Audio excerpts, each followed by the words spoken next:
Bom dia, boa tarde, boa noite para todo mundo que está aí em casa assistindo. Boa noite para todos vocês que estão aqui no presencial. Meu nome é Jean Carlos, sou defensor público.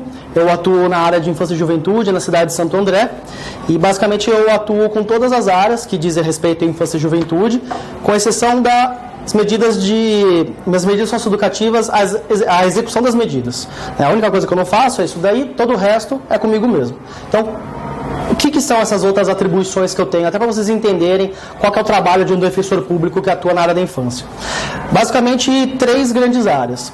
A primeira delas, que é uma área mais repetitiva e de demandas mais fáceis, mais céleres, que são as demandas fazendárias, basicamente demandas contra o poder público municipal e estadual, para demandas de creche, escola, saúde, saúde e educação, basicamente. Então, são as demandas fazendárias.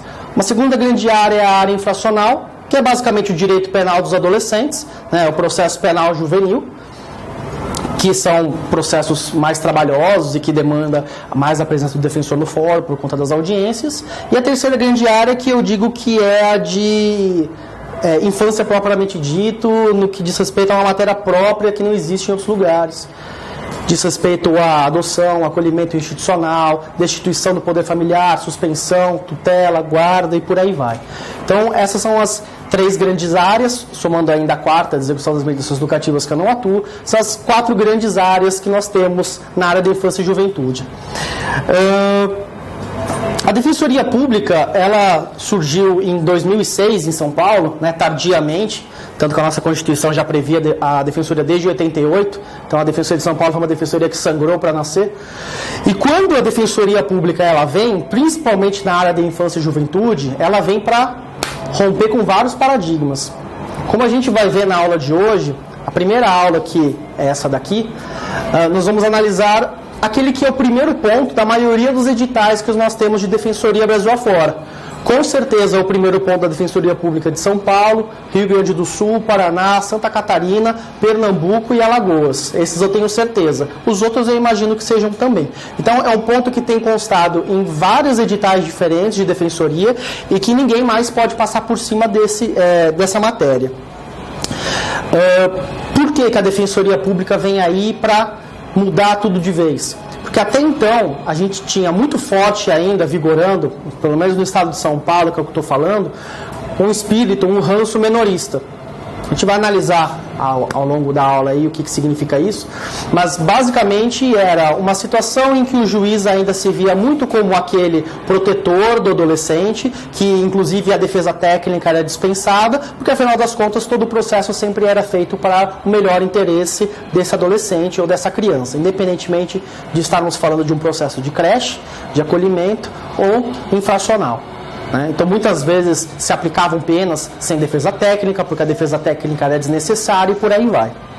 Com a Defensoria Pública entrando na composição desse jogo político e jurídico, realiza-se finalmente a tríade dos órgãos, Judiciário, Ministério Público, órgão acusador, e a Defensoria como defesa técnica. E finalmente, pelo menos no estado de São Paulo, em 2006, nós começamos em alguns lugares a começar a ter o adolescente tendo de fato sua voz ouvida e colocando uma resistência a essa sanha punitivista, transvestida de proteção que a gente tinha.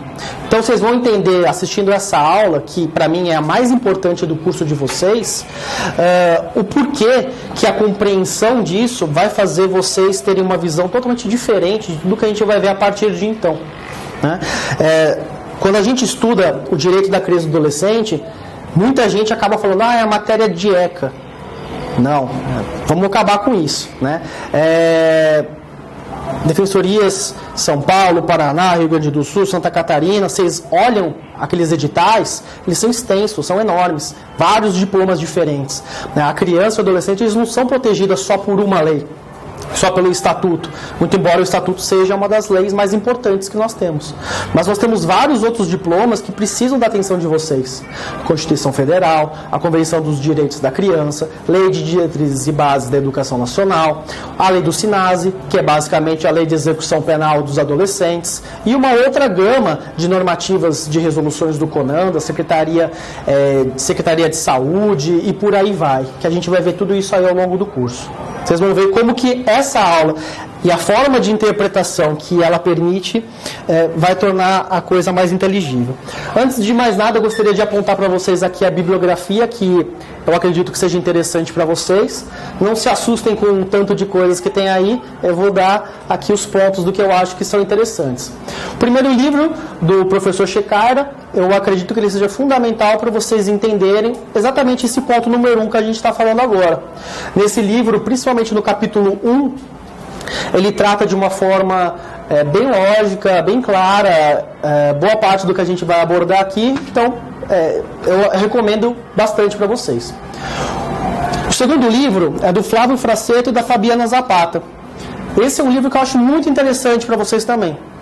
Muito embora ele seja um livro um pouco desatualizado, né, tivemos várias alterações legislativas, tanto no ano passado quanto no ano retrasado, mas ele é um livro que ele é escrito por 2 defensores de São Paulo fantásticos, eles são muito bons, muito tidos como referência dentro da nossa instituição, e eles são examinadores de muitos concursos Brasil afora. Então a Fabiana, inclusive, foi examinadora nos 2 últimos concursos da Defensoria de São Paulo. No último, na verdade, foi o Bruno Silva, mas nos 2 anteriores foi a Fabiana Zapata e nos anteriores foi o Flávio Frassetto. E os 2 juntos são examinadores de vários concursos Brasil afora, como eu falei. Então, ter o livro deles é meio caminho andado. E esse livro aqui, que é o que eu estou falando, o edital... O índice deles, se você for dar uma olhada, é justamente o edital da Prova de São Paulo. Então eles pegam o edital que eles mesmos elaboraram e eles descrevem, né, ponto a ponto, aquilo que eles entendem que é importante. Então vocês têm basicamente aí o caminho das pedras do que precisa seguir. Se tiver que ler um livro, eu indico esse. Claro que eu acho que a gente tem que avançar sempre um pouco a mais, nem sempre vão ser os mesmos examinadores, por isso que a gente passa mais bibliografia. Para mim, esse Estatuto da Criança e Adolescente comentado, de Rossato, Leporá e Cunha, é o melhor livro que a gente tem no mercado, que abrange toda a temática que a gente vai tratar. Embora seja um ECA comentado, ele avança muito para outras normativas, não é só o ECA que ele trata. Ele fala bastante sobre outras questões que a gente vai ver mais para frente. E ainda que ele seja um livro bom em todas as áreas, principalmente na área não infracional, ele é um livro que vale muito a pena a leitura. Infracional, não que seja um livro ruim, mas tem muita gente boa, que eu acredito que seja mais crítica, por uma prova de defensoria. Tem muita gente que eu poderia citar para vocês de infracional, mas esses 3 aqui para mim são os melhores. Então fica à vontade para vocês escolherem qual que vocês gostariam. Tem a Karine Esposato, que inclusive para quem comprar esse livro já vai ter um estudo de direito penal, porque ela aborda bastante também sobre teoria da ação, por aí vai. João Batista Costa Saraiva é um livro bem mais fininho, tem uma linguagem muito mais clara, mas também tem menos pontos, né? E o Wilson Donizete Liberati, que também tem um livro que é menorzinho. Todos eles são muito bons, recomendo qualquer um deles para vocês estudarem. Além disso, não sei se vocês conhecem o IBCCRIM, né, o Instituto Brasileiro de Ciências Criminais, e eles têm, um dos periódicos deles é a revista Liberdades. Durante um tempo eu tive a oportunidade de compor o conselho editorial. Então a gente criou, durante o período que eu estive lá, um momento só para artigos de infância e juventude. Então se vocês entrarem lá na Revista Liberdades, pode jogar no Google mesmo, Revista Liberdades e IBCCRIM, vocês já acham, se viram ali. Vocês têm pelo menos umas 4, 5 revistas com vários artigos de infância, artigos muito bons, inclusive enviados por defensores, vale a pena a leitura também. E obviamente as teses institucionais, principalmente para quem for prestar a Defensoria de São Paulo, vocês precisam conhecer quais são as teses institucionais. Vocês sabem o que é isso? Alguém não sabe? Pode levantar a mão que eu explico. Vou partir do pressuposto que todo mundo sabe. Tá. Então é isso. Você contra as teses institucionais da Defensoria As teses institucionais aqui da Defensoria de São Paulo você encontra no site da própria Defensoria. Se eu não me engano, é na parte da IDEP, e ali você já tem a abinha de teses institucionais. E aí precisa ler, porque vocês já sabem qual é o posicionamento dos defensores que trabalham ali, né? As teses são feitas por aquelas pessoas que estão no dia a dia e que sabem quais são as dificuldades que enfrentam e que por conta disso, talvez eles botem isso numa prova para saber o que vocês pensam. Então vale a pena a leitura, tá bem? Mas é isso, acredito até que devam ter alguns livros aqui na nossa biblioteca, acredito que o Ponto a Ponto tem, o do Checara também. São ótimos livros, ninguém vai passar vergonha aí se ler esses livros, mas outros com certeza vai. Muito bem. Eu vou passando os slides aqui, para o pessoal que está aqui fica mais fácil de acompanhar, para o pessoal que está em casa, depois eu disponibilizo os slides e aí acompanha ali também.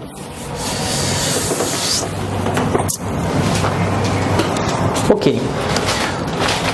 Então o primeiro ponto que a gente vai analisar é o histórico da legislação de infância e juventude, os paradigmas legislativos, né? Costuma ser o ponto 1 de todo edital.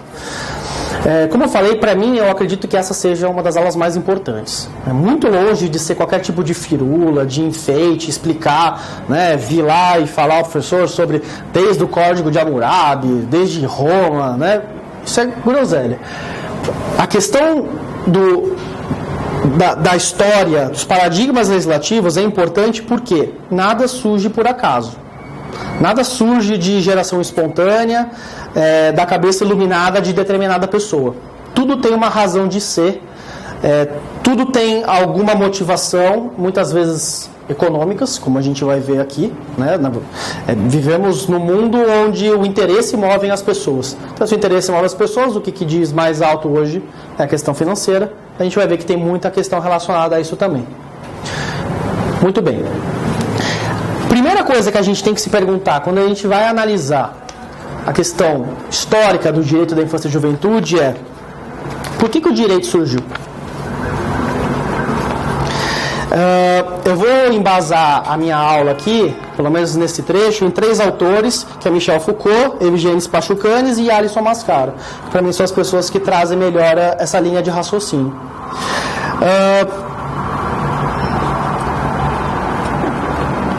O direito, na forma como nós concebemos ele hoje em dia, ele é eminentemente produto da nossa sociedade liberal capitalista que nós temos hoje. E por que eu digo isso? Porque é só quando teve a passagem do sistema feudal para o sistema capitalista que nós desenvolvemos, primeiramente, o Estado, a concepção de um legislativo, um executivo, um judiciário, a criação de uma democracia participativa, possibilidade de se eleger essas pessoas, delas fazerem as leis e, por conta disso, vivermos sobre o império das leis. Né? Antigamente, até existiam algumas formas que se pode dizer como traços jurídicos, mas eles sempre eram imposição da força direta de um sobre o outro. Então você tinha os decretos de Justiniano, você tinha até determinados decretos, né, apresentados por um rei, por um monarca, mas sempre era a manifestação de vontade de um sobre os outros. O poder político e o poder econômico até então sempre esteve vinculado na mesma pessoa. Então aquela mesma pessoa que tem o poder da terra, do trabalhador, do escravo, que tem os meios de produção, é a mesma pessoa que vai, se for o caso, exercer a força. Então é muito típico vocês imaginarem no sistema escravocrata, vamos colocar lá para trás, sistema escravocrata egípcio, o cara ia lá, estava construindo a pirâmide, chibata no cara até que ele construiu direitinho. Passando um pouquinho, o sistema feudal, você tinha ali o rei, você tinha depois os suzeranos, os vassalos, os servos, assim por diante, cada um mandando no outro, se não cumprir direito, toma chibatada, senão vai ser expulso da sua própria terra, você vai ter que dar um jeito. Então sempre era o detentor dos meios de produção aquele que exercia a força em relação ao outro para que ele cumprisse as ordens. Com a passagem para o sistema capitalista, percebam que as relações de trabalho e produção elas se alteram. Com o sistema capitalista, deixa de ser aquela pessoa que produz a cenoura, que vai vender a cenoura para o outro, Até poderia ser isso, né? Assim, nos primórdios até era isso. Você tinha um negócio, você vendia, né? Se pegar aquela fase de transição, os comerciantes, os artesãos, você tinha uma economia familiar que permitia que aquele que plantasse fosse o mesmo que vendesse. Mas o modo de produção que nós temos, principalmente esse modo de reprodução em alta escala, ele permite o quê? Que hoje aquela pessoa que produz a cenoura possa vender a sua cenoura para qualquer lugar do mundo. Então vamos supor que eu sou um trabalhador rural, eu trabalho, sou empregado para alguém. Melhor ainda, vamos supor que eu sou um fazendeiro e tenho ali minha produção de cenoura. Vou vender minha cenoura, moro aqui no Brasil, vendo para tudo quanto é lugar, essa cenoura foi parar também nos Estados Unidos. Em determinado momento, né, no meio das trocas, vendas e compras, alguém vai lá e some com a minha cenoura. Sumiu, eu não sei qual que é o lucro, não sei onde foi parar. Eu que tenho que ir ali investigar quem foi que pegou minha mercadoria que eu tentei vender? Eu que tenho que ir atrás? Poxa, eu que fui descuidado, que não fiquei vigiando o que estava acontecendo? Não. Existe hoje um sistema de regras e normas que faz com que eu, produtor, empregador, seja lá que for, não preciso me preocupar com o que está acontecendo com o meu produto que está sendo vendido em outro lugar. Por quê? Porque tem um aparato que vai fazer isso por mim. Então, hoje em dia, eu, proprietário de terra, ou eu, dono de uma empresa, ou seja lá o que for, eu, que sou o detentor do poder econômico, não sou mais aquele que também é o detentor do poder político. Poder de político, nesse momento, eu estou dizendo poder de polícia. Eu não preciso bater na pessoa para que meu produto ele seja vendido. É só eu cobrar juridicamente, pegar o ressarcimento, as coisas estão tranquilas. Né? Quando o capitalista ele descobriu ou percebeu que para ele lucrar mais, ele poderia escoar o seu produto para outras áreas da África, para a América, para a África, ele precisava de um sistema, ele precisava conversar ali com o rei, ele precisava de um sistema que garantisse que toda vez que ele fosse tentar escoar o produto dele, ele não ia ter prejuízo no final. Então ele precisava de um sistema que garantisse isso. Ele precisava de uma polícia própria, ele precisava de regras que proibissem as pessoas de fazer isso, ou seja, ele não precisava mais estar ali para ser o agente que iria coibir. Ele precisava do Estado. E é nesse momento que você cinde e você tem poder econômico separado fisicamente do poder político. Você cria o Estado, que é em tese um poder neutro, né, composto ali, que nem Montesquieu falava dos 3 poderes.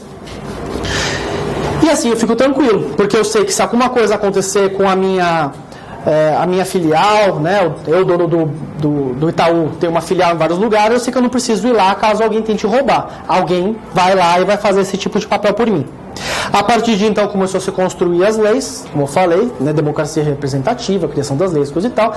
Obviamente essas leis não foram criadas aleatoriamente, o poder econômico nunca saiu de perto do poder político, a vinculação ela é óbvia, tanto que se qualquer um de vocês hoje quiser se candidatar qualquer coisa, eu duvido que vocês ganhem, porque vocês não têm nem poder político e nem aparecem na TV para poder fazer piadinha, né? E o poder econômico sabe se apropriar dessas pessoas, né? Por que o Tiririca é alguém importante?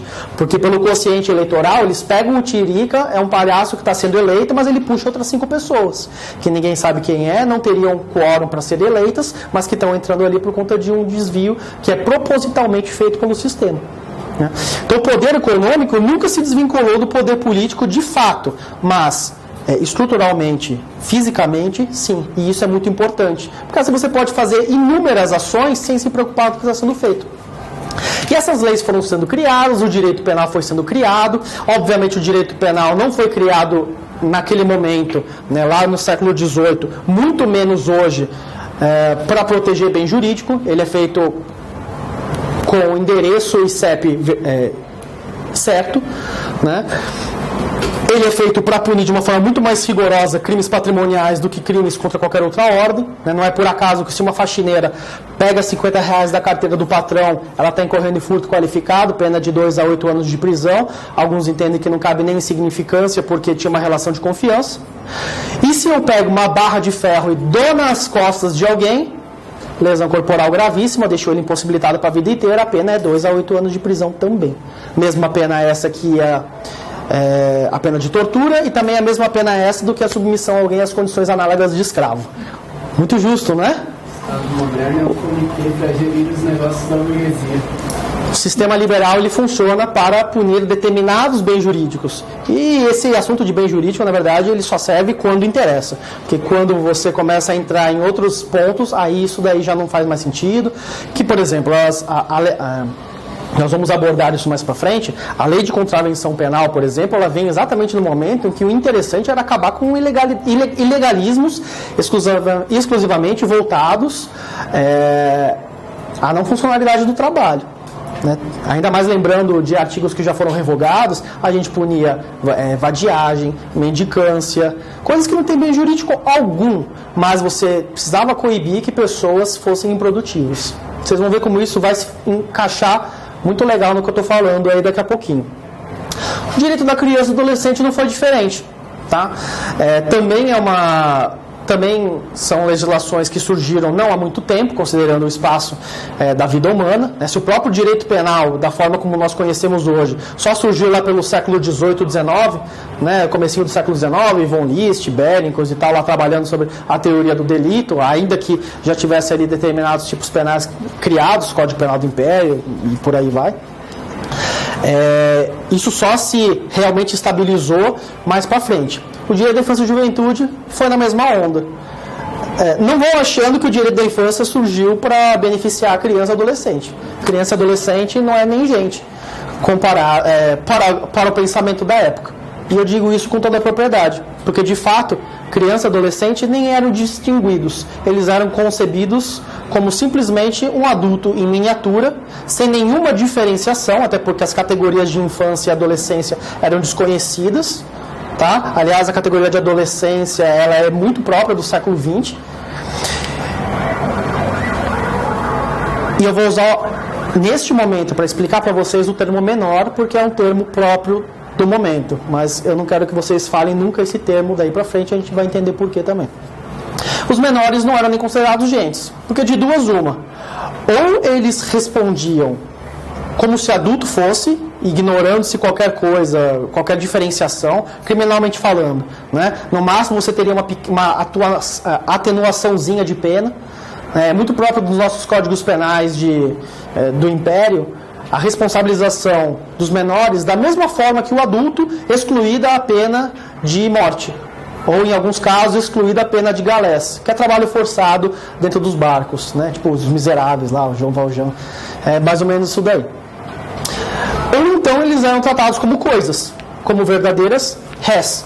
Você tinha o pater família, que era o dono da família, ele que mandava em todo mundo, né? Mulher não tinha voz, muito menos os menores, não é mesmo? A mulher era considerada totalmente incapaz até o advento do Estatuto da Mulher Casada. Até então a mulher casada ela era só uma coisa, uma posse do homem, né? Com mais razão ainda se falar em direitos de criança e adolescente. Tem o direito de ficar quieto e olha lá. Né? Então muitas vezes os menores eram equiparados a cachorros, a coisas, a meros objetos à disposição da vontade dos adultos, no caso o pai, que é o dono da casa. Eu estou trazendo para vocês aqui nesse primeiro slide o esqueleto do que a gente vai tratar aqui. Emílio Garcia Mendes é uma das referências latino-americanas que nós temos na questão da infância e juventude. Ele é um professor argentino que foi muito influente na hora da elaboração do nosso estatuto. Ele foi uma das pessoas mais influentes na elaboração da Convenção dos Direitos da Criança, e isso influenciou muito na criação do nosso estatuto. Então, por isso que eu trago para vocês a referência dele. Ele diferencia a concepção histórica dos direitos da criança e do adolescente em 3 etapas. A primeira delas é a etapa indiferenciada, ou chamada também de infância negada. Ela se inicia nesse momento de Estado liberal, quando começa a surgir o direito, porque antes não tinha nem razão para você se justificar nem nada. Então ele se inicia no começo aí do Estado liberal e persiste até o final do século XIX. Começo do século XX. A segunda fase, a segunda etapa, ela é conhecida tanto por tutelar ou menorista. Ela vem aí no comecinho do século XX e perdura até o final desse mesmo século. E a terceira etapa, a etapa garantista, ela vem no final do século XX e, em tese, ela está vigorando. É o que dizem. Mas a gente vai olhar com mais calma, passo a passo, não precisa ficar preocupados. Muito bem, então quando a gente começa a falar sobre histórico da infância e juventude, eu estou falando a partir do século XVIII. Não existia nada para trás sobre isso. Tudo que eventualmente aconteceu lá para trás é aquela mesma ladainha de falar sobre Código de Hammurabi, sobre direito romano. Não vou ficar falando sobre isso para vocês, porque não existia direito antes do século XVIII. Então, século XVIII para frente, 1700 e tanto, e por aí vai. Como eu trouxe para vocês, as concepções de infância, criança, adolescente, sequer existiam. Esse daqui é um desenho de como o pessoal da biologia concebia que era um espermatozoide. Eles achavam que você tinha um mini adulto. O nome que se dava para esse mini adulto é o homúnculo. É o homúnculo.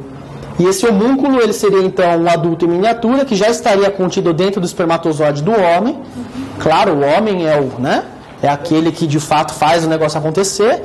E quem é a mulher? A mulher é a mãe terra. É aquela que vai receber a semente aí do homem e simplesmente vai ser um lugar onde ele vai poder crescer e germinar.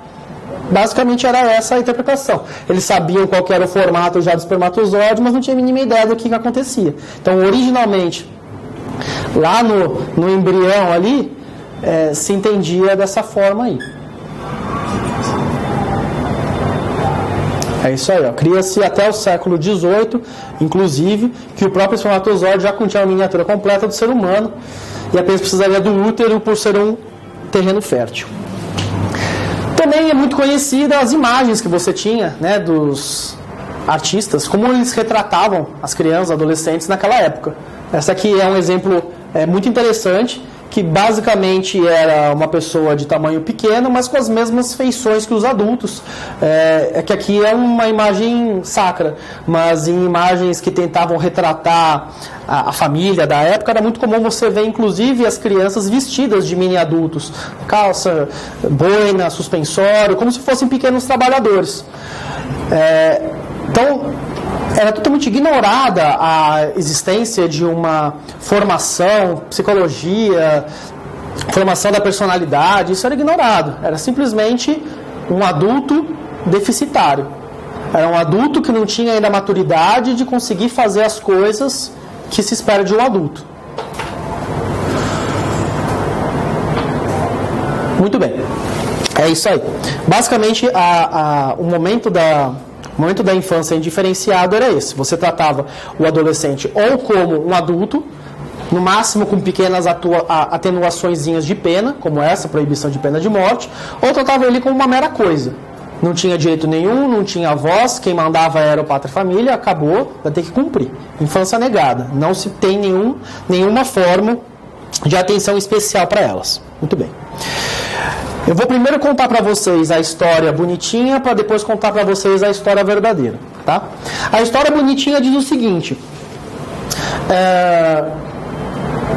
que teve um momento, lá no final do século XIX, se eu não me engano, 1889, que uma criança chamada Mary Ann, que morava em Nova York, morava com seus tios, acho que os pais eram falecidos, se eu não me engano, sofria todos os tipos de maus tratos. Então ela apanhava, não podia sair de casa, tinha que ficar sempre escondida num quarto. Acho que só abuso sexual ela não sofria, mas abusos físicos, psicológicos e tudo que vocês podem imaginar. Em determinado momento, tinha uma missionária que morava ali perto, ficou indignada com a situação dessa criança e ela tentou buscar os meios legais para tentar ajudar essa menina. O que ela descobriu? Que não tinha nenhuma legislação que pudesse ajudar naquele momento. Afinal das contas, o pátria família tinha o poder absoluto sobre sua família. Como que o Estado poderia intervir nessa esfera de disponibilidade do pai? Até hoje em dia, se você for ver lá no direito norte-americano, você tem algumas coisas mais ou menos assim, muitas restrições ao avanço do Estado em relação à família. Antes, mais ainda, você não tinha nem lei. Então, o que essa missionária fez? Ela procurou uma associação protetora dos animais e, baseada nessa legislação, moveram uma ação para tentar tutelar os direitos dessa criança. baseado no argumento de que, se existem leis que protegem os animais, com mais razão ainda, sendo a criança um animal, ela também se enquadraria nisso e que, por conta disso, ela precisaria da tutela do Estado. Isso chegou até a Suprema Corte do Estado de Nova York, eles ganharam. Isso foi algo que chocou internacionalmente a sociedade, e por conta disso começou-se a movimentar os pensadores, os críticos, o que acabou culminando numa nova etapa. Essa discussão ela teve seu ápice em 1911, que teve o Congresso Internacional dos Direitos do Menor.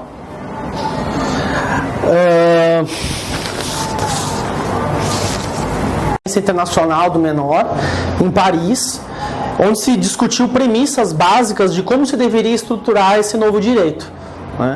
Somou-se esse descontentamento com um movimento de reformistas que já existia nos Estados Unidos e também em boa parte da Europa, principalmente Alemanha, Espanha e Portugal, assim, reformistas bem num sentido religioso da palavra, caritativos, e acabaram elaborando essas novas premissas, o que acabou culminando na criação de vários códigos e leis mundo afora para uma proteção especial dessa nova parcela da sociedade. Inclusive, se alegou-se que essa lei ela viria acabar com certas promiscuidades que existiam na época, porque adultos e crianças eram presos no mesmo estabelecimento, e aí a criança era presa e era vítima de todos os maus tratos sexuais possíveis que os adultos já sofrem antes. Isso era algo corriqueiro que tinha na época também. Então, juristas muito bem intencionados foram lá e criaram essas coisas bonitas. Eu trago um ponto de vista diferente. Não estou inventando nada para vocês, eu vou me basear tudo que eu falar aqui em outros autores, como Melossi, Pavarini, Rushka, Scheimer e o próprio Foucault, que trazem que existem algumas questões que motivaram o Estado a criar determinadas legislações para algumas finalidades que existiam na vida real, só que elas não poderiam ser colocadas para fora sob pena de soar mal.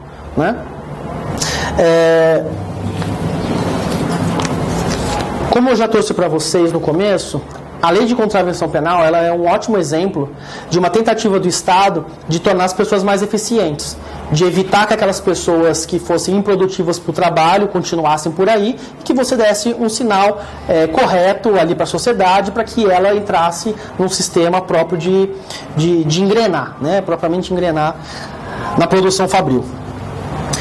Na passagem do século XIX para o século XX, foi um momento em que nós tivemos várias modificações relacionadas à indústria, um grande afluxo, um grande êxodo rural. Se vocês pegarem para ver, até na década de 40, 50, no Brasil, foi que teve maior afluxo de pessoas do interior para as capitais. E se eu estou falando isso no Brasil, imagina em outros países tidos como centrais. Passou-se a exigir que esse grande número de pessoas que passaram a residir na cidade fossem pessoas condicionadas a trabalhar no sistema de fábrica. Esse sistema onde a situação tem que ser rápida, produtiva, você não pode relaxar, não pode descansar sob pena do capitalista ter menos lucro em cima de vocês. A rotina de trabalho ela foi trabalhada em várias instituições, inclusive de formas muito sutis, e Foucault traz isso bastante, para moldar o indivíduo. Então, não é por outra razão que instituições como a fábrica, conventos, hospitais, escolas, acabaram que todas tendo ao mesmo contorno, todos tendo o mesmo molde. Então, olha só, antes as escolas, elas sequer eram nesse formato. O formato que tinha antes de educação era, na mesma sala, você ter gente de várias idades diferentes, o mais velho ensina o mais novo e assim por diante. Era uma situação de coletividade muito difusa. Com essa situação que nós temos aqui agora, uma pessoa aqui na frente falando para todos vocês, normalmente uma pessoa em cima de um tablado, aqui a gente não tem isso porque a gente não é da magistratura. Espero que eu não peça magistratura, porque senão a gente já sabe como é que funciona os negócios quando o defensor peça magistratura. Mas esse esquema em que você tem as linhas, é esquadrinhado, um fala, os outros ouvem, tanto que eu estou falando aqui há não sei quanto tempo, ninguém me fez nenhuma objeção, ninguém falou se está falando besteira, ninguém me mandou sair daqui, ninguém fez nenhuma pergunta, vocês estão aí quietos, obedientes, e se eu for muito bonzinho, no final da aula eu abro para perguntas e aí sim vocês vão falar, não é? É assim que funciona o sistema pressupõe que vocês sejam obedientes, e vocês são educados assim desde o jardim, desde o pré, sei lá que porcaria, sei lá qual foi o nível que vocês entraram de escolarização, né? Um fala, os outros obedecem, ainda que vocês eventualmente tenham, e eu tenho certeza que nessa sala vocês têm, muito mais conhecimento em algumas áreas do que eu, mas eu sou dono da verdade, vocês são as pessoas que ouvem.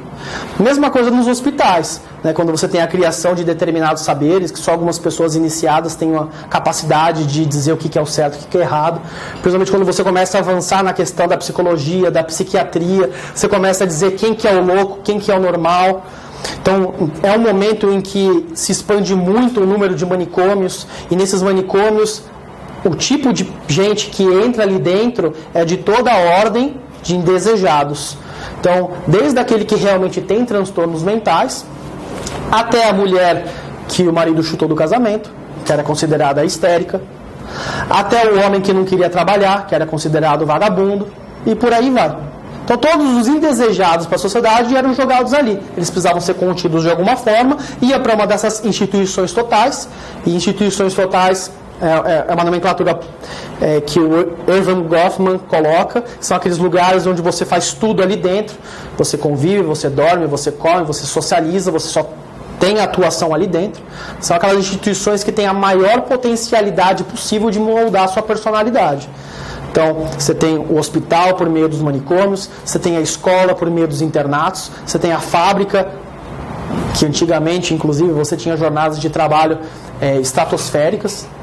Você tem os conventos, que também eram os seminários, que também eram formas que você tinha de conter as pessoas que eram encaminhadas para lá. Enfim, você tinha algumas formas de colocar essas pessoas que não se amoldavam de forma a contento para o andamento da sociedade, e quando eu digo andamento da sociedade, eu digo para um sistema produtivo, econômico, onde você poderia despejar essas pessoas para que elas fossem corrigidas. Não é à toa que nesse momento se começou muito a dar voz para escolas correcionais, né? Então eu falei para vocês um pouco, só de ampassando, né? Criação do direito penal, final do século XIX, começo do XX, Lis, Belling, coisa e tal, né? O que eu estou falando aqui? Escola clássica, escola positiva, aquela briga que vocês vão estudar ou já estudaram. Em determinado momento, nós temos algumas correntes dissidentes desses movimentos que, inclusive, se intitularam como escola correcionalista. O que é essa escola correcionalista? É uma escola basicamente fundada nos mesmos pressupostos da escola positiva criminológica, entendendo que as pessoas elas cometem os delitos por questões genéticas ou comportamentais que precisam ser moldadas e que, por conta disso, o sistema penal ele tem que ser correcional, no sentido de te colocar ali dentro. Você vai seguir a disciplina, você vai cumprir todas as questões que te colocam lá de horário, né? Aquela questão bem própria de hoje em dia ainda, olha para baixo, segue na linha reta, não pode falar nada, você não tem mais um nome, você tem um número, destruição da sua personalidade, porque você não é mais um ser humano, agora você é um componente do sistema que tem que se adequar. Na verdade, hoje em dia é um pouco diferente, é um pouco pior, mas era bem a concepção da época. O Exército também é uma outra instituição, que né, Foucault fala muito sobre isso, esquadrinhamento, disciplina, inclusive aquelas disciplinas totalmente inúteis. Né? Por que você vai lavar a privada com uma escova de dente e não com esfregão? Bom, porque eu estou mandando você. Você vai respeitar a hierarquia. Você está aqui dentro para respeitar. Então, vou mandar você fazer com isso, você vai fazer isso. Essas questões que servem para moldar as pessoas. Bom, com mais razão ainda, começou os pensamentos de que essa forma de moldar as personalidades teria que se aplicar também a essas crianças e adolescentes. Né? São pessoas em fase de desenvolvimento, a intervenção estatal pode ser mais eficaz ainda. Muito bem. Só que olha que interessante, essa intervenção estatal, ela não vai vir de forma ampla e restrita sobre essas crianças. Por quê? Ainda estava vigiando muito aquela força de que o pátria família é o dono de tudo. Ele ainda era dono da mulher, não vai ser dono dos filhos. Então, o Estado ele vai intervir na família em alguns casos. nos casos dos menores. É por isso que eu friso para vocês não usarem a palavra menor hoje em dia. Porque a palavra menor ela tem um significado muito próprio relacionado a essa época que a gente está entrando agora. Então, dentro do conjunto crianças, você tem um subconjunto chamado menor. Todo menor é criança, nem toda criança é menor. Né? O menor matou a criança, nunca é a criança matou o menor. Vocês estão acostumados provavelmente de ver nos jornais que é sempre as manchetes que vêm desse jeito. Né? O menor matou o adolescente, não é o adolescente que matou o menor. Menor traficou não sei quanto, mas se esse menor aí é de uma classe econômica mais alta, bom, aí é o jovem, é o adolescente. Mudam-se as palavras. E mudam-se por quê? Porque elas têm determinados significados muito próprios. Então, não é porque uma menina foi espancada e gerou uma repercussão que a situação mudou. Não é porque teve uma conferência lá em Paris que, todo mundo concordou com o que está acontecendo. Não, existiu uma questão econômica que é de abrangência mundial e que por conta disso foi necessário você ter uma intervenção específica no corpo das pessoas e não diferentemente isso também aconteceu com as crianças. Então não é que um iluminado nos Estados Unidos e outro em Paris são tão bons que todo mundo resolveu copiar eles. Né, gente? Estamos falando de poder, relações de poder, né? Até hoje os Estados Unidos não reconhecem direitos humanos, não assinou nada de tratado internacional, porque não interessa para eles. Então por que isso veio? Porque é interesse econômico atrás de interesse econômico. É interessante para o Estado que a gente comece a moldar essas pessoas. Então as leis não são criadas para dar um tratamento bacana para os menores. A lei é criada para dar uma disciplina, para regular essas pessoas que podem vir a ser pessoas disfuncionais. Por isso que os menores são crianças, mas nem toda criança é menor. Quem é menor? Menor é aquela pessoa que demonstrar para mim que tem algum estigma, que tem alguma manifestação que me mostra que vai dar problema lá na frente. É o pivete, é o trombadinha. Todos aqueles nomes que vocês têm aí, conhecem, são dessa época. E mais, né? Ainda dentro dessa transição de um modelo para outro, nós temos algumas leis interessantes que valem a pena serem comentadas para vocês terem conhecimento. É muito próprio da época indiferenciada ou da infância negada, isso que a gente está vendo aqui. Então aqui nós temos uma roda dos expostos, ou roda dos enjeitados, como também é chamada. Como funcionava isso? Determinadas situações, surgia uma criança indesejada, aquela mulher, e se hoje em dia a gente diz que a mulher quer o aborto porque o homem já aborta naturalmente, né, quando ele vai embora e não registra a criança, antes mais ainda, né? Então a mulher não tinha o que fazer com a criança, o que ela ia fazer com ela? Ao invés de jogar no lixo, ela colocava nessa roda aqui, ela colocava pelo lado de fora, girava ela era recebida pelo lado de dentro, normalmente por instituições de caridade, vinculadas à Igreja Católica, que cuidavam dessas crianças. Nós tivemos vários exemplos disso aqui no Brasil, a partir de 1700, o professor Checara fala sobre isso, que até talvez antes de 1700 tenha, mas o documentado é em 38 em Salvador, em 38 no Rio de Janeiro, algumas em Salvador talvez antes de 1700. E isso era feito por casas, era feito basicamente pela Igreja Católica. Em 1828 promulgou-se uma lei que repassava para as Casas Santas de Misericórdia essa incumbência.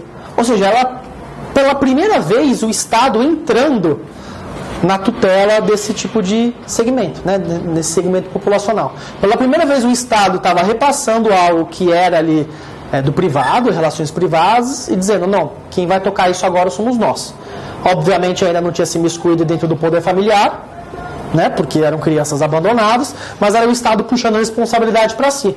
E para mim isso com certeza é um exemplo de que nós não estamos mais falando de uma etapa indiferenciada. Alguma coisa está caminhando. Ou seja, não é a cabeça de um iluminado que fez assim em 1889 que mudou tudo. Outra lei interessante que veio aí. Sim, e isso daqui era um negócio bizarro, além da forma pelas quais as crianças eram abandonadas. O índice de mortalidade infantil era muito alto. As questões sanitárias eram muito complicadas. Hoje em dia, não temos mais, pelo menos fisicamente, da forma como concebíamos, a roda dos expostos. Mas mais para frente no curso, a gente vai poder inclusive chegar a falar sobre algumas tentativas que nós temos hoje, que inclusive foi positivado no ano passado, de entrega protegida de crianças que foram frutas aí provavelmente de estupro. Eu acredito que tenha sido esse o público-alvo que eles quiseram privilegiar. Mas hoje em dia a gente também tem uma coisa parecida que a gente vai abordar mais para frente quando for o caso.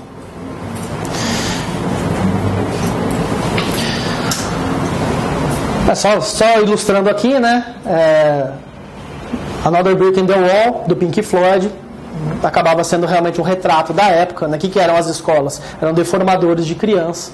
Você entrava ali com 1000 sonhos, 1000 possibilidades, você acabava tendo que ser disciplinado dentro daquele quadradinho. Todo mundo tem que sair igualzinho, na fila e tudo mais. Segunda lei que eu acho que vale a pena apontar, né? O João Batista Costa Saraiva que traz ela. A lei do ventre livre, 1871. Puta lei legal, olha que bacana, né? Quem nasceu hoje filho de escrava não pode ser mais escravo. Olha que bacana, né? Baita atenção para as crianças que estão nascendo. Só que essa lei ela criou uma situação muito perversa, porque vendeu-se a ideia de que a lei do ventre livre era simplesmente isso. Nasceu filho de escravo a partir daquela lei, você era liberto, acabou e já era. Mas a lei, na verdade, ela entrava em outros particulares. Diz o artigo 1º que até os 8 anos de idade, essa criança ela ficaria sob supervisão do dono da mãe. E a partir dos 8 anos de idade, o dono poderia ter duas opções. Ou ele vendia a criança para o Estado, e aí essa criança era colocada em algo semelhante a um orfanato, que depois foi se desenvolvendo, e aí o dono recebia uma baita indenização por conta disso, ou seja, continua sendo uma coisa, ou o dono poderia se valer dessa criança, dos serviços dela até os 21 anos de idade, ou seja, ele poderia tornar essa criança escrava dos 8 aos 21 anos de idade, né? Então se ele decidisse entregar para o Estado, era compensação pelo trabalho não prestado dos 8 aos 21 anos de idade. Então com isso você criou, primeiro, que você não acabou com a escravidão das crianças que estavam nascendo ali naquele momento. Foi uma grande mentira que foi contada.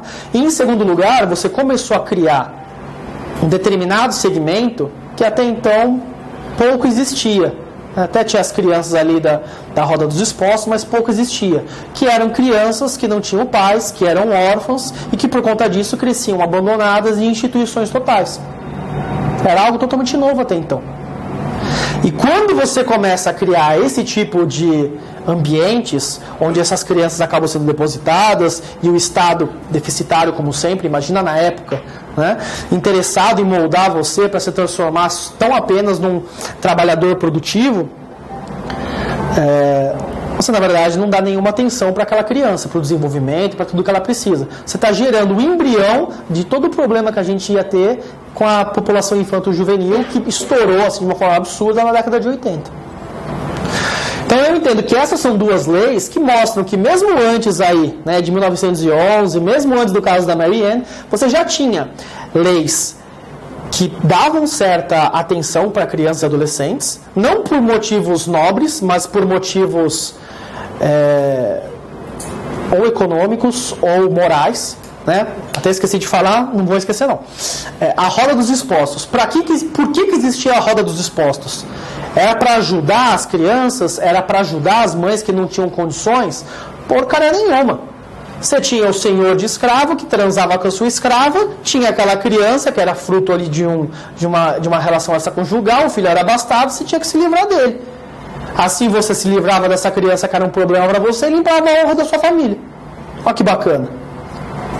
Né? Estamos sempre tendo que ter em mente que quem manda no Brasil nessa época é coronel, é o pátria família, e não só no Brasil não, né? Toda a América Latina, é um movimento geral. Então, muitas leis que foram criadas aí, elas vieram muito mais com a intenção de salvaguardar valores familiares, morais, próprios das pessoas de bem, né? da época do que de fato de ajudar as pessoas. Então, o que eu coloquei no final, percebe-se que existem dois discursos quando a gente fala sobre o histórico da infância e juventude. Nós temos aquilo que é chamado de discurso oficial, que é aquilo que normalmente é vendido nos manuais que vocês pegam por aí, pelo senso comum, pelo governo. E nós temos aquilo que nós chamamos de discurso real, ou discurso latente. No direito penal vocês têm muito disso também. Que são todas aquelas razões que são mascaradas, que não são expostas, mas que são as razões reais do porquê que hoje nós temos as leis e as condições da forma como nós temos. Então, esse foi o embrião da criação de crianças e adolescentes desfavorecidos, crescendo em ambientes fora de seus pais, e a maioria daquilo que vai se transformar a população de rua pouco depois, né? O professor Alírio Cavalieri escreveu muito, né, na época dos códigos de menores. Ele dizia, já de uma forma bem crítica, a palavra menor contém uma conotação jurídica inegável. No âmago das famílias, no rol social, existem crianças, meninos, garotos, brotinhos. Toda vez que se faz referência ao menor, está se falando do menor abandonado, ou do menor delinquente, ou do menor vítima, o menor de idade, o menor em situação irregular. Disse, meu filho, meu garoto, nunca o meu menor. E há mais, um certo tom pejorativo está popularmente e socialmente ligado a essa palavra. Assim, a conotação jurídica não se manifesta somente no campo dos direitos civis. Reserva-se a uma pessoa de certa idade envolvida em uma situação anormal que chamamos de irregular. São para essas pessoas, são para esse público que foram criados os juizados de menores, os códigos de menores e toda a parafernália que vem por aí. Até hoje, nas varas de infância, é muito presente a atuação de psicólogos, assistentes sociais, pedagogos e por aí vai. Se vocês lembrarem ali no Foucault, até na obra que tem aí para vocês do edital, ele fala muito sobre a criação desses poderes auxiliares, que eles acabam vindo para assessorar o Estado, o Judiciário, como intervenções dentro da esfera de individualidade da pessoa. Então, pegando um exemplo fora daqui, nós temos o preso que quer saber se vai ou não progredir para o regime semiaberto. Mas o juiz percebeu que ele tem bom comportamento e ele tem lapso para progredir. Está preenchido o requisito subjetivo e objetivo. O que ele faz? Manda fazer o criminológico. Por quê? Porque ele não quer soltar esse cara. Se fosse meramente jurídico, preencher o requisito subjetivo e objetivo tem que ser progredido. É o que está na lei. Não, vou passar para um outro saber para ver se o médico segura a bronca e deixa ele preso por mais um tempo. Há um tempo atrás, eu lembro que assisti umas palestras na OAB, que foi justamente sobre esse tema, aqui na OAB de São Paulo, foi sobre o tema dos médicos que atuam dentro do sistema carcerário, e um deles bem disse isso com todas as letras, né? Eu estava lá de infiltrado, era uma palestra para médicos. Nós temos que parar de segurar a barra do judiciário, onde eles não conseguem mais deixar as pessoas presas. No final do dia é isso. Então todos esses saberes que vêm aí, né, e Foucault fala do saber, do poder saber, então você cria um saber, você vai lá e fala, você faz o criminológico na mulher que aborta, você faz o criminológico no usuário de drogas, você analisa todo o perfil psicológico dele, traça toda uma linha, e no dia seguinte o aborto é descriminalizado. O porte e de repente até o comércio de maconha é descriminalizado. E aí o que você faz com todo esse saber que você produziu, com todas essas palavras que você, né, elabora sobre a personalidade dele? Não serve para mais nada. Então, muito se trouxe de saberes auxiliares para acabar justificando lugares onde o próprio poder judiciário não tinha como intervir. Eu não vou ler para vocês, obviamente, depois vocês leem aí os quadros comparativos que eu trouxe para vocês, mas no Brasil nós tivemos 2 códigos de menores. O Código de Menores de 1927, que é o Código de Melo Matos. Por que Melo Matos? Porque Melo Matos foi o primeiro juiz de um juizado de menores que existiu no Brasil. Ele trabalhou lá em Brasília. Antes desse código, até existiram alguns diplomas, decretos, de 24, de 26, mas como eram normas esparsas, acabaram sendo aglutinados na reforma aí que acabou gerando o Código de Menores de 27. E em segundo lugar, nós tivemos o Código de Menores da Ditadura, 1979, que basicamente ele só dá continuidade ao que já vinha sido dito anteriormente, com algumas alterações e deixando mais explícito ainda a doutrina que caracteriza essa etapa que a gente está analisando, que é a doutrina da situação irregular.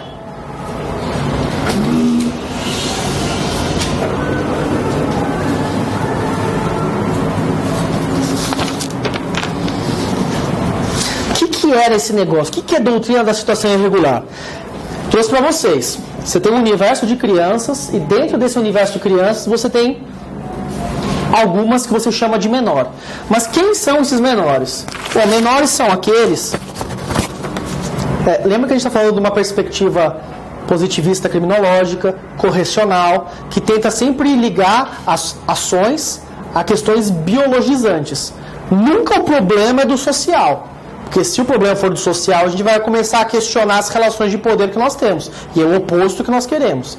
A gente quer ligar a tua atuação a um déficit que você possui.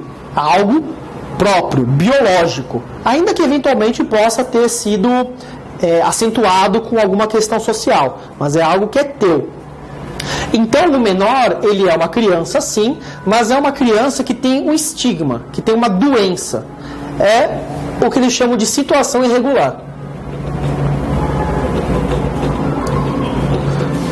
O nome situação irregular não consta do Código de Melo Matos, mas ele vem expressamente no artigo 2º do Código da Ditadura. O Código da Ditadura vem e coloca: são menores de situação irregular. Tá. Acaba sendo mais explícito que isso, impossível. Então, quem são os menores? São aquelas crianças que se encontram em situação irregular. O que é situação irregular? Várias coisas. Basicamente, eu vou trazer para vocês que são aqueles que se encontram em condição de delinquência,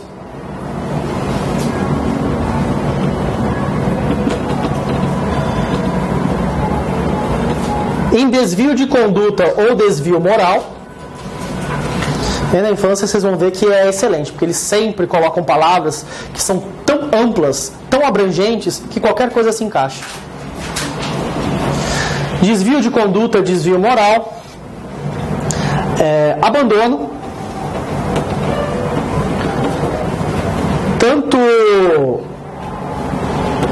real quanto por falta de condições dos pais.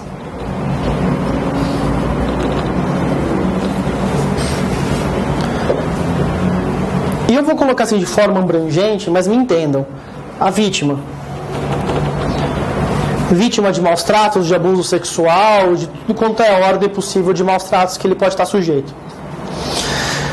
Como se compreendia? Bom, nós estamos lidando com uma criança que já demonstrou que está infringindo a ordem posta. Precisamos olhar ele. Não infringiu ainda. Safira vai me matar. Não infringiu nenhuma regra, mas tem tudo para infringir. Porque ele apresenta desvio de conduta e desvio moral. Ou então se encontra numa dessas situações aqui. Na verdade, é muito próprio dessa época falar o seguinte, que a situação irregular ela é composta de um binômio. Delinquência e carência. Essas são as duas situações que te levam a chegar na situação irregular. Esses são dois casos típicos de carência.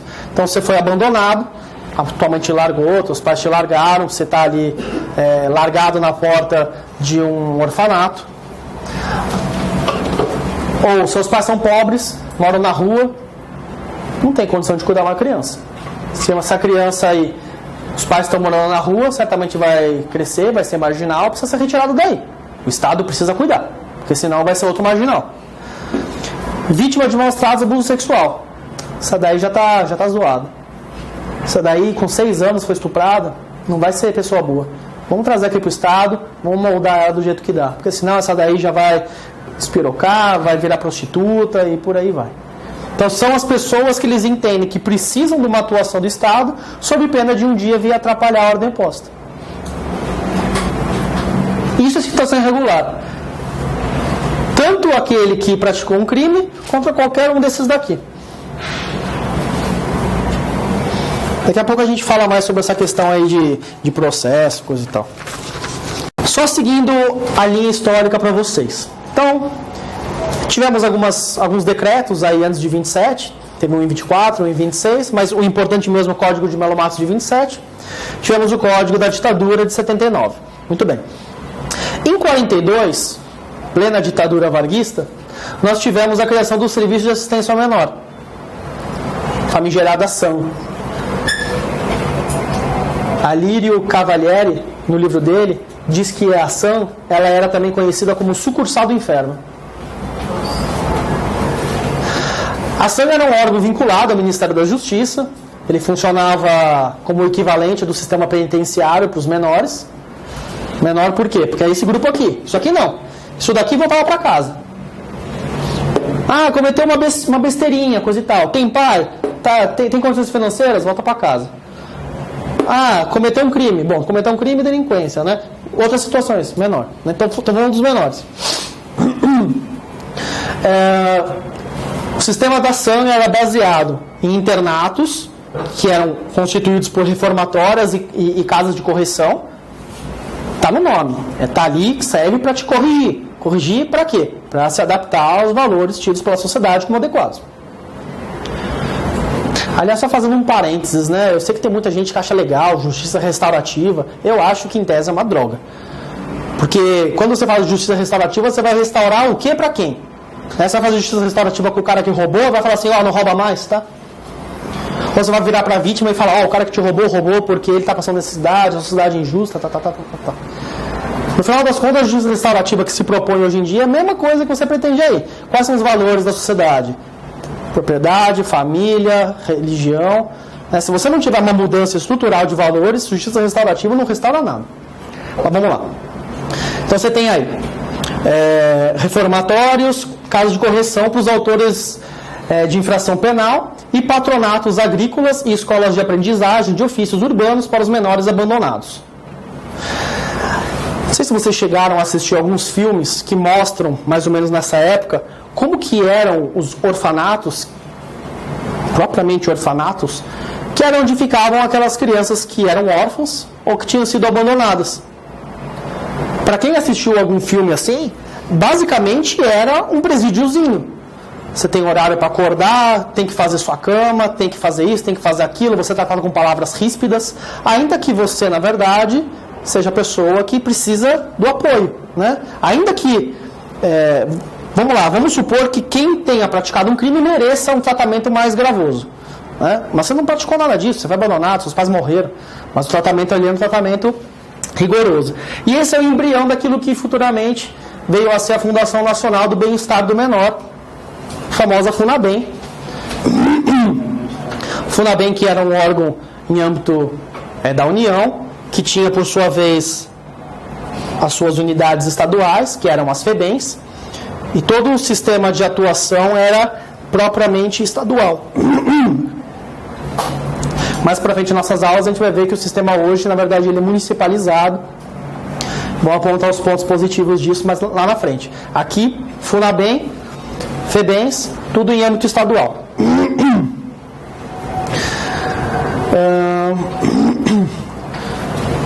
Também o Alírio Cavalieri coloca, né? Como a FUNABEM incorporou o SAM, a lógica correcional repressiva também foi incorporada, até porque os mesmos funcionários que trabalhavam lá acabaram vindo trabalhar com a mesma lógica, com o mesmo pensamento. Mudou-se o nome, pouco se alterou de fato do que aconteceu, né? Então, só apontando aqui que a FUNABEM ela veio no primeiro ano da ditadura militar, justamente com esse interesse. Veio com interesse correcional, mas também veio com interesse mais punitivista. Se antes era mais correcional, passou a ser correcional punitivista.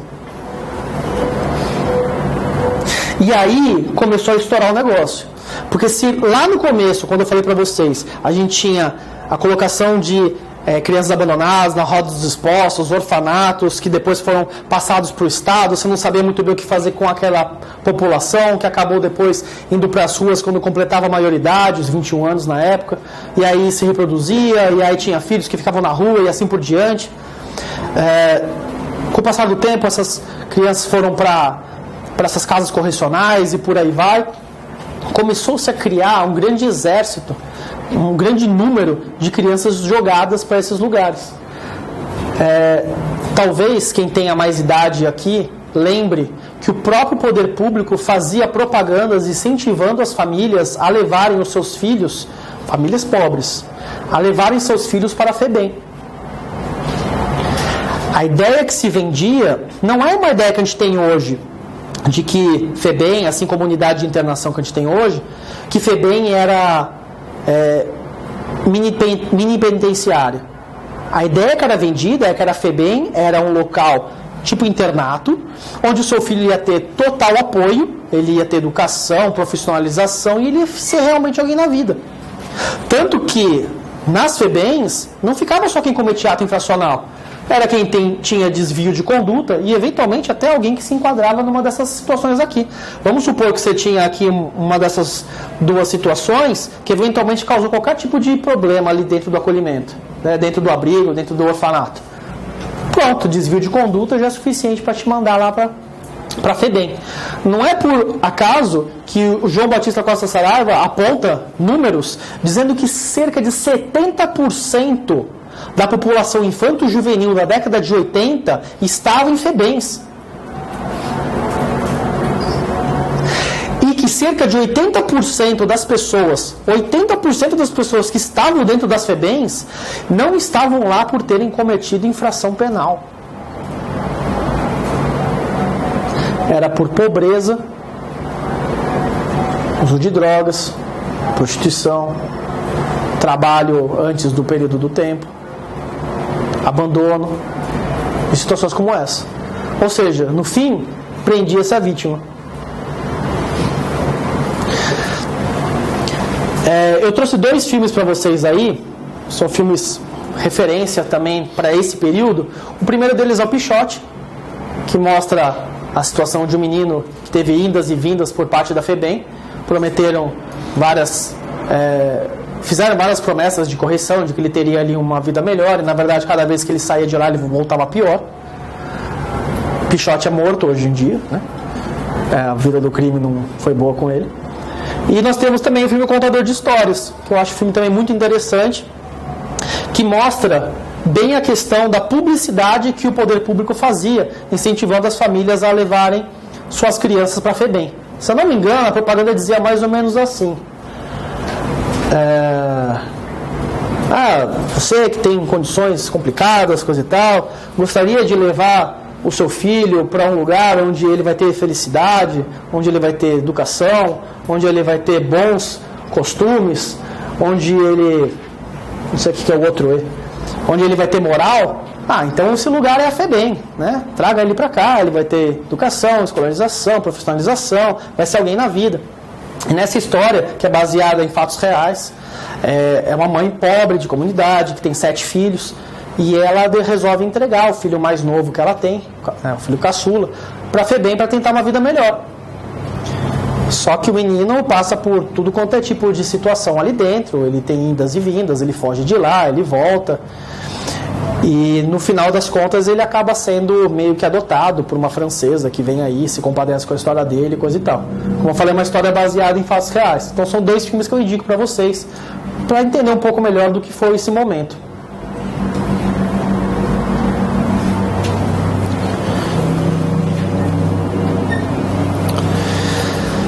Então, como eu trouxe para vocês, a intenção era uma intenção convencional. A gente precisa pegar esse moleque com desvio de conduta, por qualquer uma dessas razões, e precisa dar uma intervenção nele tão forte, mas tão forte, que ele vai se adequar, ele vai ser um corpo dócil, e ele vai então ser uma pessoa funcional para o nosso sistema. Muito bem. Então vamos imaginar que sob essa ótica... Não, antes disso, vamos explicar como é que funcionava. Então eu trouxe para vocês que o menor é aquela criança que tem um estigma, é a situação irregular.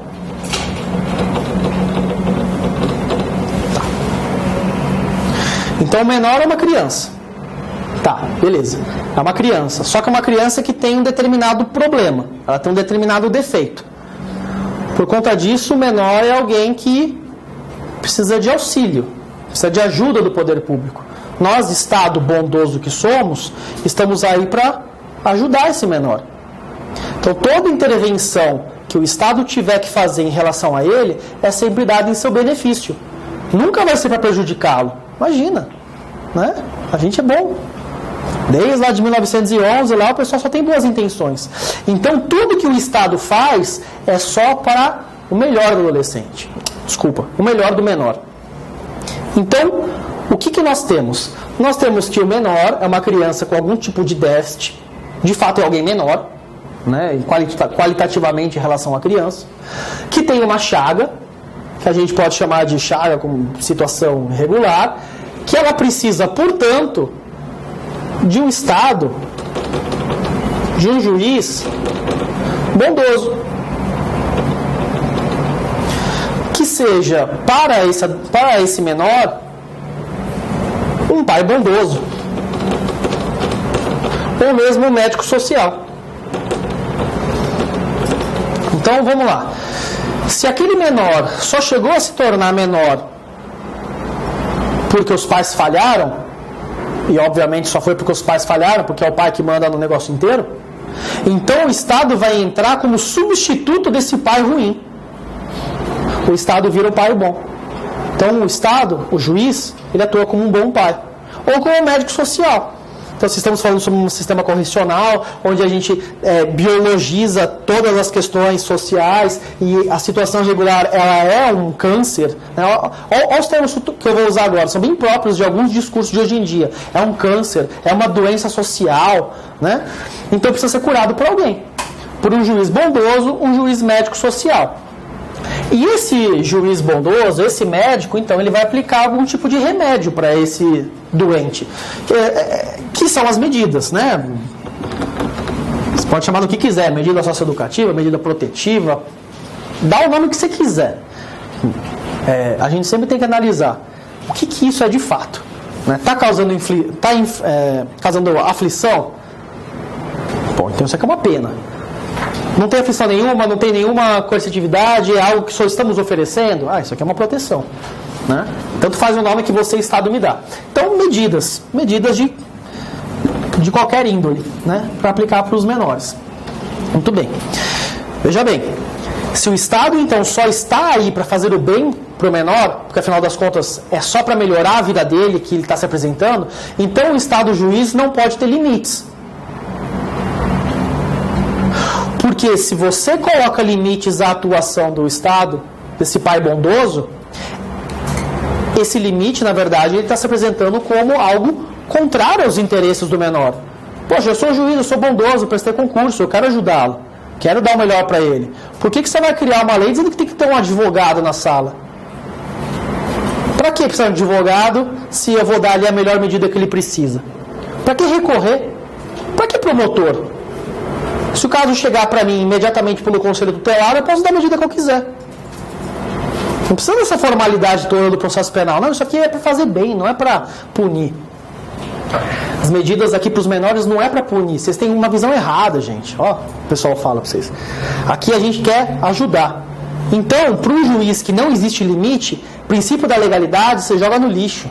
Todos os princípios e regramentos tipicamente liberais do processo penal são jogados no lixo, porque aqui eles são desnecessários. Então é por conta disso que você não tem, pelo menos na época aqui, na época tutelar, na época dos menores, você não tem uma tipificação de quais são as possibilidades que você tem para ser colocado na FEBEM. Você pode tanto ter praticado uma ação que é tipificada como crime, menor delinquente, como aquele em desvio de conduta. Qualquer coisa que seja violadora aos bons costumes, a moral. Então é por conta disso que eventualmente você tinha um adolescente que era levado ao judiciário. Fulano aqui está sendo processado porque, segundo consta, ele teria batido em não sei quem, infração ao artigo 129 do Código Penal, tá. Aí eventualmente se prova por A mais B no meio do processo que esse adolescente é inocente. opa, é absolvido, mas aplica-se medida de mandar ele para a FEBEM, porque apesar dele não ter praticado a lesão corporal, demonstrou que tem um desvio de conduta. Não existe legalidade, não existe medidas determinadas, o juiz poderia aplicar o que ele bem quisesse, dentro de todo aquele rol que ele tinha ali, pode mandar para patronato agrícola, pode mandar para a Fundação Casa, pode mandar para orfanato, pode fazer o que bem entender, pode devolver para os pais. Consegui achar uma relíquia, se eu não me engano é justamente de 29, né? É um livro lá, eu não me lembro agora o nome do autor, mas comentando o Código de Melo Matos.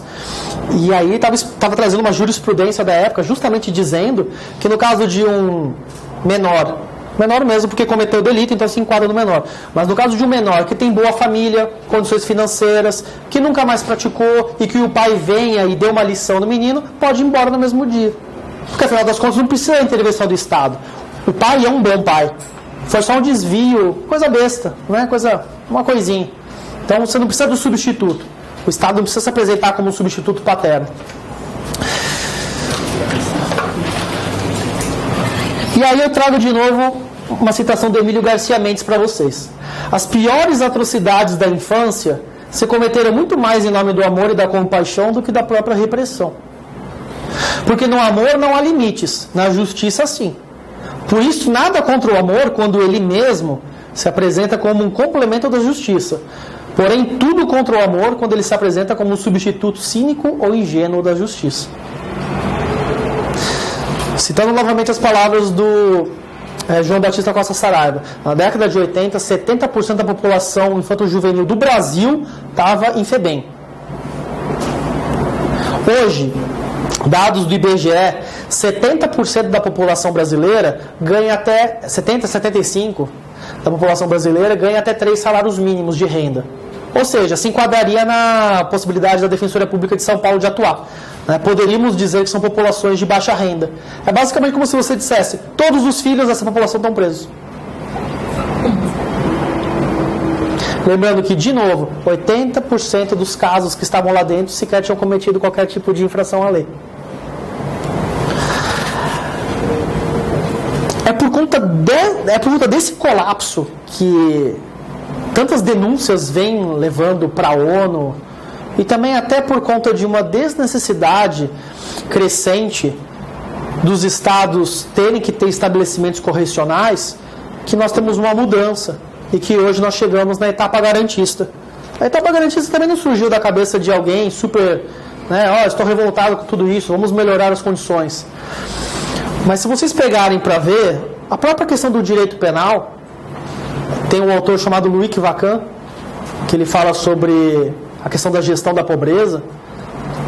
Ele mesmo vai trazer que a partir de determinado momento perde-se o interesse em moldar essas novas pessoas para transformá-las em produtivas, porque o sistema simplesmente não absorve mais.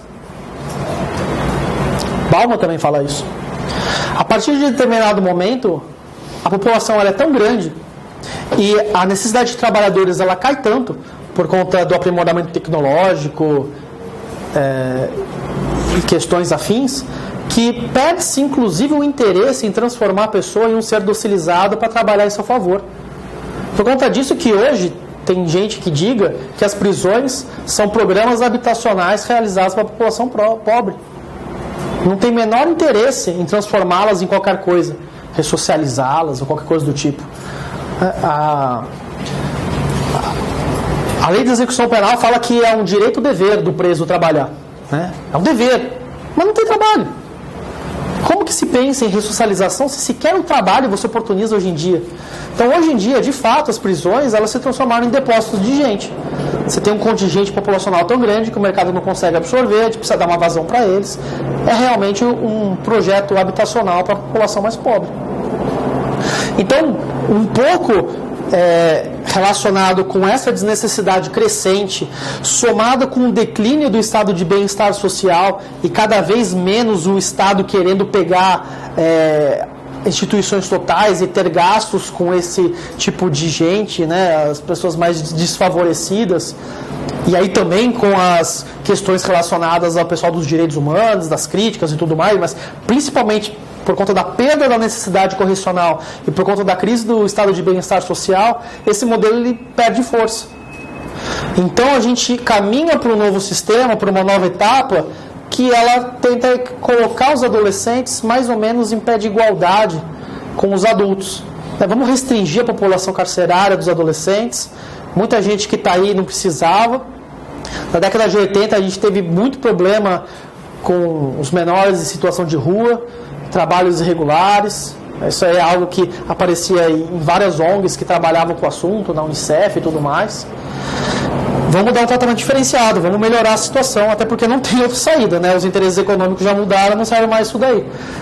Então, que começou-se a desenvolver em âmbito internacional uma nova concepção.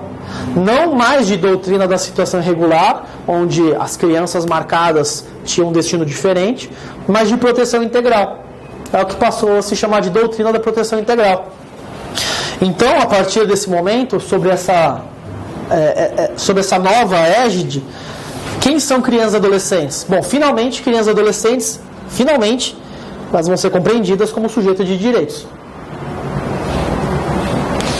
Ou seja, elas vão entrar na mesma pindaíba que os adultos. O que significa ser sujeito de direitos? Significa que elas têm a possibilidade de exigir prestações do poder público, têm possibilidade de se opor ao poder público quando eles estiverem intervindo na sua esfera de liberdade, né? E basicamente isso. Então, quando você tem a criança ou adolescente como sujeito de direitos, você começa a respeitá-la na sua individualidade. Passa a se tornar óbvio que, então, precisa se respeitar todas as legislações que você tem também para o adulto e para o adolescente. Faz sentido que você tenha um advogado ali defendendo ele. Afinal das contas, é um ser sujeito de direitos que está ali para ser defendido. Faz sentido que ele possa demandar em juízo qualquer tipo de prestação social. Educação, saúde e outras questões que também poderiam ser, mas hoje em dia o judiciário não avança muito, né? Como habitação, assistência social e por aí vai. Ainda que sempre o judiciário mitigando, né? Então vai lá, avança, não, mas peraí, existe uma coisa chamada Código Civil que diz que você é incapaz, então é seu pai que tem que te representar. Ou você é relativamente capaz, tem que ser assistido. Mas deixa isso para depois. Começou essa discussão no âmbito da ONU. E olha que interessante. A primeira vez, pelo menos até onde eu tenho estudado, que se consolidou em qualquer documento a previsão da doutrina da situação integral dentro do ordenamento jurídico foi no Brasil, em 1988, com a nossa Constituição Federal. O artigo 227, 228 e 229 são os artigos que tratam sobre o tema. O artigo 227 é o mais robusto. E por que o Brasil foi o primeiro? Como eu falei, essa discussão estava muito vívida no âmbito da ONU. Estava se caminhando para a criação da Convenção Internacional dos Direitos da Criança, que viria de fato a surgir em 1989. Mas tinha uma coisa que estava acontecendo aqui no Brasil que se aproveitou dessa discussão, que foi a Assembleia Constituinte que nós tivemos quando tivemos ali a transição para o regime democrático. Então, quando veio a discussão da Assembleia Constituinte, várias pessoas, inclusive o Emílio Garcia, que já estava debatendo isso, muitos promotores, inclusive, Munir Cury, Paulo Afonso Garrida de Paula, percebendo a oportunidade, trouxeram essas informações e acabou colocando esses artigos na nossa Constituição. Então, o Brasil, até onde eu saiba, é o primeiro país que integralizou no seu ordenamento a doutrina da proteção integral.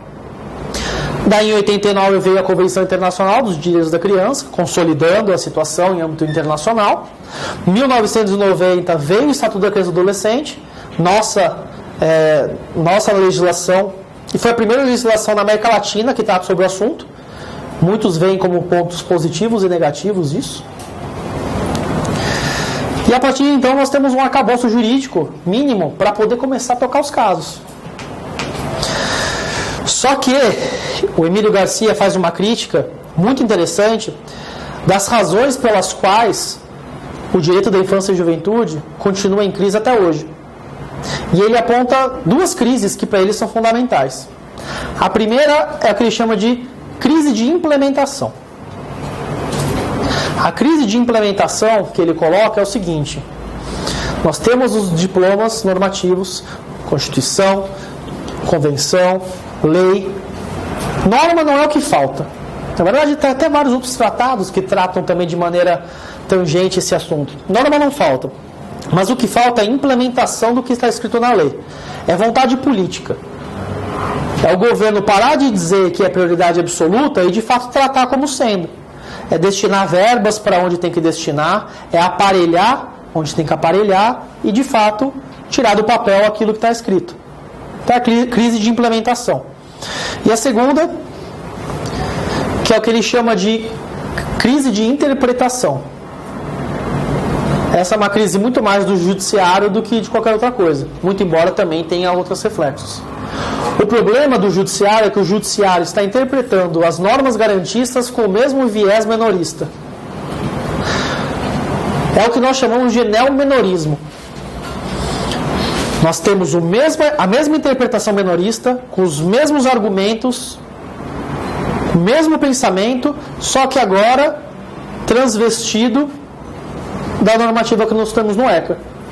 Por isso que não é comum nós vermos juízes aplicando, ou dizendo que estão aplicando, textos de lei, só que conotações totalmente díspares. Para pegar um exemplo bem fácil para vocês. Teve um caso em Limeira, que o defensor público contou para a gente, que ele atua lá, que ele estava defendendo um adolescente que estava internado numa unidade de internação. Eu vou falar aqui para ficar mais fácil, Fundação Casa. Em São Paulo é Fundação Casa, em outros estados tem outros nomes, vou usar esse termo. Estava lá na Fundação Casa. Qual o ato que você cometeu? Porte pessoal de drogas. Porte de droga para uso pessoal. Não, mas passagem, não tinha. Primeira passagem. Vai ver na sentença. Porque o ECA ele tem um regramento mínimo das medidas que você pode aplicar. A internação é mais grave, vocês vão ver para frente, tem até um prazo máximo de 3 anos, quase um mini presídiozinho. Só tem aplicação conforme o artigo 122 no caso de violência ou grave ameaça à pessoa, então no caso de reiteração de infrações graves. Por que o menino de porte de droga está ali? Porque o juiz motivou na sua sentença dizendo que, ainda que não exista previsão legal, o rol do artigo 122 só pode ser exemplificativo. Porque, afinal das contas, se você está visando o melhor interesse do adolescente, é do melhor interesse dele tirá-lo da sociedade naquele momento, onde ele está sofrendo a má influência dos amigos que usam drogas, porque assim ele vai ficar na Fundação Casa, ele vai ter a desintoxicação, tanto das drogas quanto dos amigos, e quando ele voltar, ele vai estar melhor. Gente, não é uma decisão isolada. Tem muitas por aí que ainda existem até hoje, talvez não tão toscas quanto essas, mas assim, muitas decisões que se baseiam num suposto melhor interesse do adolescente, melhor interesse da criança, que hoje em dia se fala assim, mas é a porcaria do melhor interesse do menor, transvestido das regras que nós temos hoje. Então é isso que o Emílio Garcia Mendes chama de crise de implementação. É você aplicar as normas de hoje com o posicionamento de antes.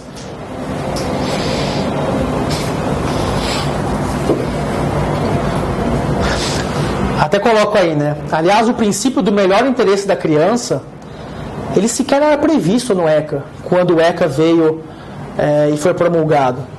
Esse é um princípio que foi incluído depois, em 2010. Posso estar errado agora, pode ser que seja 2009. 2009 ou 2010. É a lei que fala sobre a convivência familiar. Vocês descobrem. Foi incluído a partir dessa lei, foi introduzido ali, meio escondidinho. Por que esse princípio ele não constava? Aliás, deixa eu até puxar um pouco mais para trás.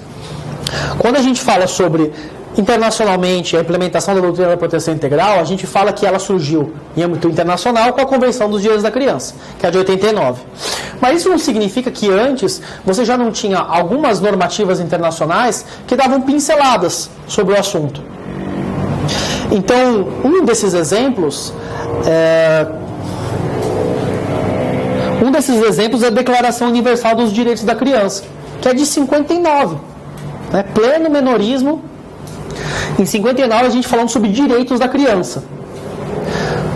Mas por que a doutrina, por que não compreendem essa normativa como sendo relevante para qualquer alteração? Né? Porque era simplesmente uma carta de boas intenções.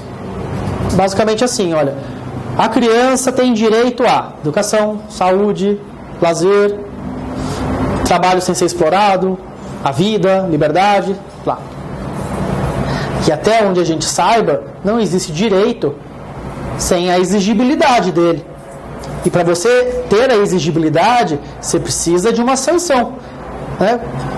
Que é assim, você precisa de uma sanção para que você possa considerar a tua norma, o teu texto de lei ali, uma norma jurídica com implicações. Se é uma sanção positiva ou negativa, tanto faz, mas tem que ter alguma consequência. E era simplesmente uma carta de boas intenções. Uma carta de boas intenções que dizia que a criança tinha que ter o direito à vida, liberdade, taratata, mas que não dizia nenhuma consequência. Sem consequência, se não era exigível perante o poder público, perante o Estado, difícil você crer que isso realmente é um direito. Outras situações que eventualmente a gente também tinha. Pacto Internacional dos Direitos Civis e Políticos, também lá no artigo 14, traz algumas coisas relacionadas ao tratamento processual penal, mas sem nenhuma consequência, também cai no vazio. Então, a primeira que realmente traz consequências é a Convenção Internacional dos Direitos da Criança.